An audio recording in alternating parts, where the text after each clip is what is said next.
Okay, this is My Tales of the Dead, Part 1.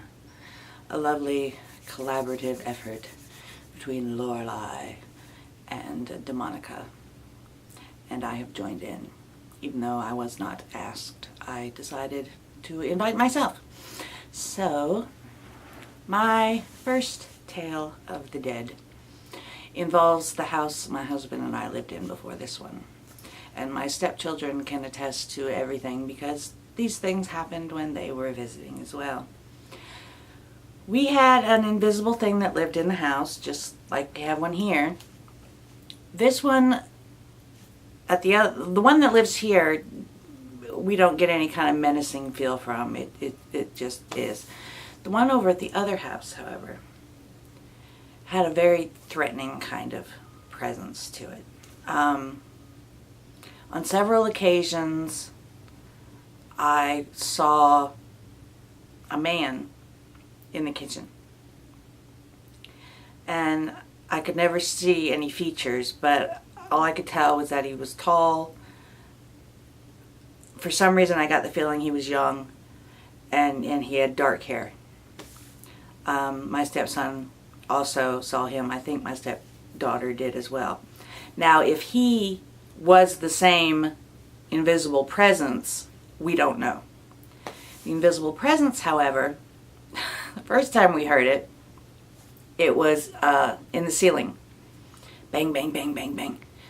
And me and the kids were freaking out, and my husband was like, no, those are squirrels. And my stepson and I looked at each other and were like, if those are squirrels, those are big damn squirrels, and they got combat boots on. And so we just kind of left alone. What could we do about it? Anyway, another thing the invisible being liked to do is it liked to open and shut our locked front door, which was also quite heavy. And we would be in the den, and we would hear the door slam shut. And we would go and look, and the door would be shut and locked, just like it was before we heard it shut. We never actually saw the door open and shut, but we heard it many times. And with this house, they obviously put an addition on the back end so that, you went through the front door and there was a living room, and then there was a dining room, and then there was a den. And then behind that, they had built a bedroom with a half bath. And you could tell, not just from looking at it, but just from the feel, that it was an addition. It was not primarily part of the house. And that was the room nobody wanted to be in, because it was just so disorienting just to even be in that room. And in my darker moments, I would go into that room because that's where my computer was. And I always felt like someone was in the room with me.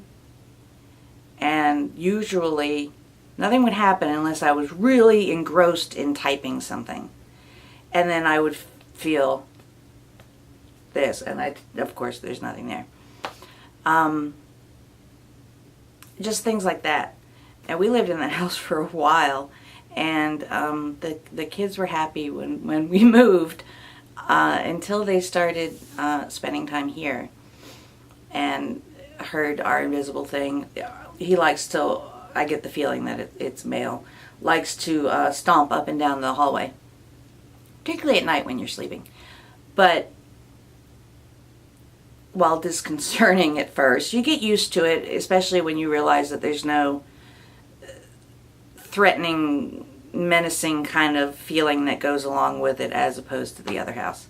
So I went from a haunted house when I lived in Florida to my parents' home, which had weird things going on, but I kind of want to forget that house even existed, to my first home as an adult being haunted, and my now second house also having a presence.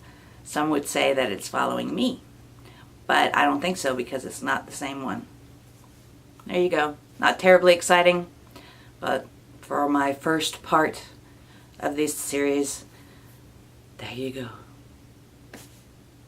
Have creepy dreams.